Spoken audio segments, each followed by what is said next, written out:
बहुत सारे ऐसे लोग हैं जो एक कॉमन सा क्वेश्चन करते हैं, वो ये पूछते हैं अनिकेत तुम इंडिया के कौन से स्टेट से हो?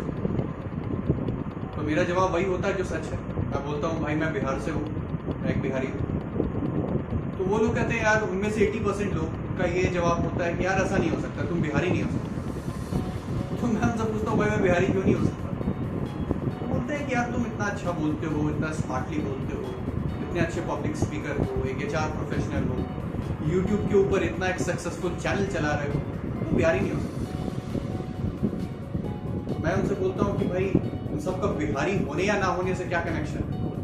तो उनमें से कई लोग मेरे से नहीं बोलते हैं और कई लोग मुझे डायरेक्टली बोल देते हैं। बोलते यार बिहारी बड़े फूहड़ देहाती अंदाज में कुछ बात करते हैं, तुम यार लगते नहीं हो कि तुम बिहार से। मैं कहता हूँ भाई मैं बिहारी हूँ और मेरा जन्म 1992 को बिहार के एक छोटे से डिस्ट्रिक्ट मधुबनी में हुआ, जो कि वर्ल्ड वाइड मधुबनी पेंटिंग्स के लिए बहुत फेमस है। वो फिर भी नहीं मानते, वो कहते नहीं भाई तुम बिहार से नहीं हो सकते। मुझे बड़ा कमाल लगता है कि बिहार को लोग ऐसा क्यों समझते हैं? बिहारी मतलब क्या? ये मेरे समझ में नहीं आता कि बिहार को लोग इतना अंडरस्टिमेट क्यों करते हैं।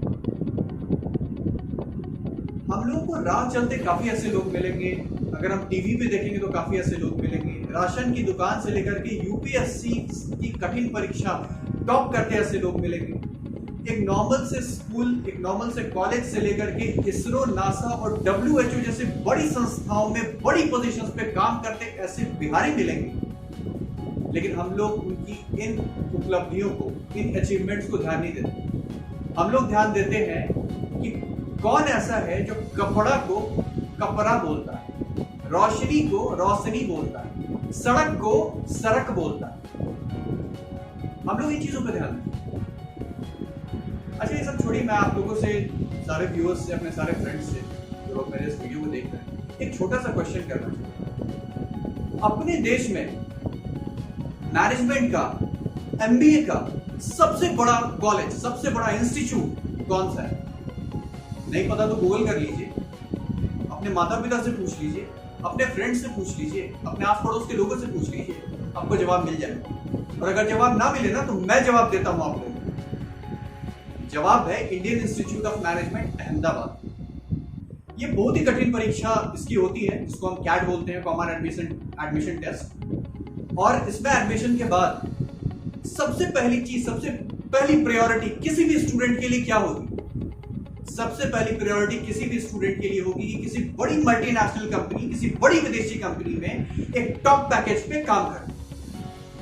लेकिन क्या आपको पता है कि IIM अहमदाबाद से पढ़ा हुआ एक बिहारी, IIM अहमदाबाद से पढ़ा हुआ एक किसान का बेटा, जिसके पास काफी सारे बड़ी मल्टीनेशनल कंपनीज के जॉब ऑफर्स थे, काफी सारे बड़े विदेशी कंपनीज के लाखों करोड़ों के पैकेज के जॉब ऑफर्स थे, उसको छोड़ के ये दोबारा बिहार आता है क्योंकि इसको पता है कि मेरे पिताजी एक किसान हैं और पूरी जिंदगी उन्होंने किस कष्ट के साथ, किस पेन के साथ में उन्होंने किसान का काम किया है, किसानों की प्रॉब्लम क्या होती है, किसानों की ग्रासरूट प्रॉब्लम क्या है, ये वो जानता था। वो वापस आया, किसानों के बीच गया, किसानों को ट्रेनिंग दी और एक स्टार्टअप शुरू किया किसानों को ट्रेनिंग देने की, जिसका नाम है समृद्धि। और ये बंदे का नाम है कौशलेंद्र, जो कि आज MBA सब्जी वाला के नाम से वर्ल्ड वाइड फेमस है। तो हम बिहारियों से आपको कुछ सीखना हो ना सर, तो ये सीखिए कि अपने बैकग्राउंड को हम लोग कितना प्यार करते हैं और हम लोग कितना हम्बल होते हैं, हम लोग का माइंडसेट कितना कूल होता है और हम लोग अपने संस्कारों से कितने बधे होते हैं। हम बिहारियों से आप ये सीख सकते हैं। अच्छा छोड़िए, एक सवाल आपसे और पूछते हैं। अगर आपके घर के आसपास आपको कुछ ऐसे लोग दिखें, छोटे छोटे गरीब के बच्चे जो जा रहे हैं, जिनके सर पे कपड़ा ना हो, बदन पे कपड़ा ना हो और पैर में भी कोई कपड़ा ना हो, बस थोड़ा सा कपड़ा हो उनके पास, ऐसे लोगों को देख करके आपके मन में सबसे पहला क्वेश्चन क्या आएगा? मैं बताता हूं सबसे पहला क्वेश्चन क्या है। आपके मन में सबसे पहला क्वेश्चन आएगा कि या नहीं तो ये लोग कुछ दिन बाद, कुछ टाइम बाद मैल न्यूट्रिशन के शिकार होकर मर जाएंगे, कुपोषण के शिकार से मर जाएंगे, या नहीं तो बड़े होकर के अपने माँ बाप की तरह कहीं मजदूरी करेंगे। यही आएगा ना आपके दिमाग में। लेकिन भाई आप गलत हैं। गूगल कर लीजिएगा मैं जो बताने जा रहा हूं उसका। बिहार के director general of police Gupteshwar Pandey ji ने ऐसी ही जीवन जी। बचपन में पैर में चप्पल नहीं था, शरीर पे बहुत थोड़े कपड़े थे, बोड़ी पर बैठ करके गनी बैग पे बैठ करके पढ़ाई करते थे और यूपीएससी जैसी कठिन परीक्षा को पास किया। उन्होंने अपने एक इंटरव्यू में कहा कि जब मैं पहली बार पटना गया, जो बिहार की राजधानी है, तो मुझे लगा कि मैं लंदन आ गया। तो हम बिहारियों से आपको कुछ सीखना हो ना सर, तो ये सीखिएगा कि हम लोग दिमाग से, दिल से कितने साफ होते हैं, कितने डाउन टू अर्थ होते हैं, कितने हार्ड वर्किंग होते हैं और कितने स्मार्ट वर्कर होते हैं। हम लोगों के लिए कुछ भी इम्पॉसिबल नहीं होता है। चलिए एक और सवाल आपसे पूछते हैं। अगर आप किसी रूरल एरिया में जाएं, वहां आपको कुछ ऐसे बच्चे मिले जो कि कुछ लोग प्लेट धो रहे हों, कुछ लोग चाय की दुकान पे काम कर रहे हों, कुछ लोग आसपास खेल रहे हों, तो आपके दिमाग में क्या सबसे पहला क्वेश्चन है? इनका कोई भविष्य नहीं है, इनका कोई फ्यूचर नहीं है। लेकिन हम बिहारी है ना सर, वो इधर से सोचते हैं, इधर से इमोशनली किसी चीज को सोचते हैं। और जब हम लोग इमोशनली सोचते हैं तो हम लोग को प्रॉब्लम नजर आती है और फिर उस प्रॉब्लम का सोल्यूशन भी इधर से ही मिलता है सर। आज से ठीक कुछ साल पहले हमारे बिहार के आनंद कुमार ने कुछ बच्चों को इसी तरीके से देखा। उन्होंने ठाना कि नहीं, ये बच्चे इलिटरेट नहीं रहेंगे।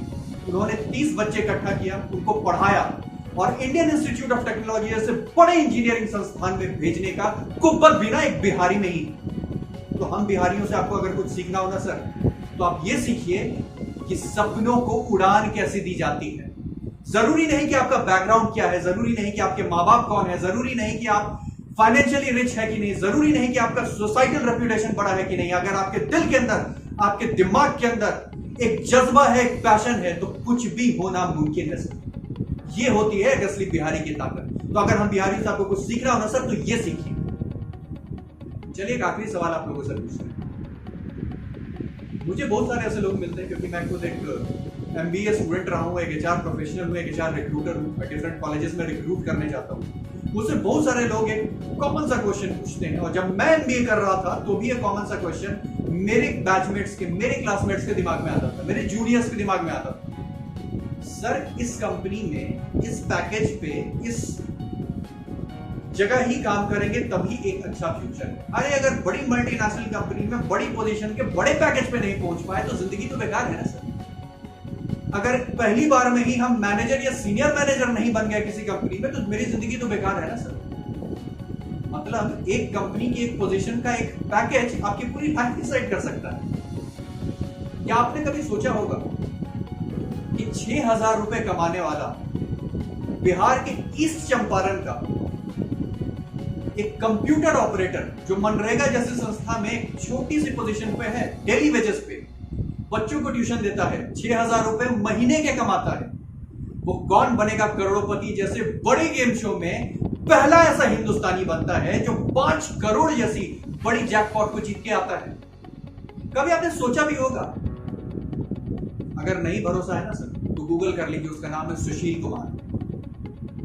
पहला ऐसा बिहारी, पहला ऐसा हिंदुस्तानी जिसने कौन बनेगा करोड़पति की इतिहास को बदल दिया, उस गेम शो की इतिहास को बदल दिया, और पहला ऐसा बिहारी जिसने 5 करोड़ रुपए की धनराशि जीती। तो हम बिहारियों से आपको अगर कुछ सीखना हो ना सर, वो ये है कि अगर आपके पास में ज्ञान है, आपके पास में नॉलेज है, आपके पास में विल पावर है, आपके पास में स्टैमिना है, आपके पास में एम्पैथी है, आपके पास में सिंपैथी है, तो आप दुनिया की किसी भी बड़ी से बड़ी चीज को प्राप्त कर सकते हैं। And that is possible my dear friends. और कुछ ज्यादा नहीं बोलेंगे आपसे, बस सिर्फ एक आखिरी लाइन आप लोगों से मैं बोलना चाहता हूं, मेरे सारे व्यूअर्स, मेरे सारे फ्रेंड्स, मेरे सारे फॉलोअर्स, मेरे सारे सब्सक्राइबर्स से, कि मुझे गर्व है कि मैं बिहार का हूं। मेरे से बहुत सारे लोग एक क्वेश्चन पूछते हैं कि अनिकेत, तुम्हें मोटिवेशन कहां से मिलती है? तुम जब डिप्रेस होते हो, तुम जब फ्रस्ट्रेट होते हो, तुम जब टेंस होते हो, तुम जब इरिटेट होते हो, तुम जब दुखी होते हो, तुम जब पेन में होते हो, तो तुम्हें कहां से मिलती है मोटिवेशन? मुझे मेरे बिहार से मोटिवेशन मिलती है। मुझे किसी बॉलीवुड से मोटिवेशन नहीं मिलती, मुझे मेरे बिहार से मोटिवेशन मिलती है। जब मैं गुप्तेश्वर पांडे जैसे लोगों के बारे में पढ़ता हूं, जब मैं सुशील कुमार जैसे लोगों के बारे में पढ़ता हूं, जब मैं कौशलेंद्र जी जैसे लोगों के बारे में पढ़ता हूं, जब मैं आनंद कुमार जैसे लोगों के बारे में पढ़ता हूं, जब मैं डॉक्टर राजेंद्र प्रसाद जैसे लोगों के बारे में पढ़ता हूं, जब मैं सुशांत सिंह राजपूत जैसे लोगों के बारे में सुनता और पढ़ता हूं, वहां से मिलती है मुझे मोटिवेशन और वहां से उठ के खड़ा हुआ हूं मैं। And I am proud to be a Bihari. जय बिहार।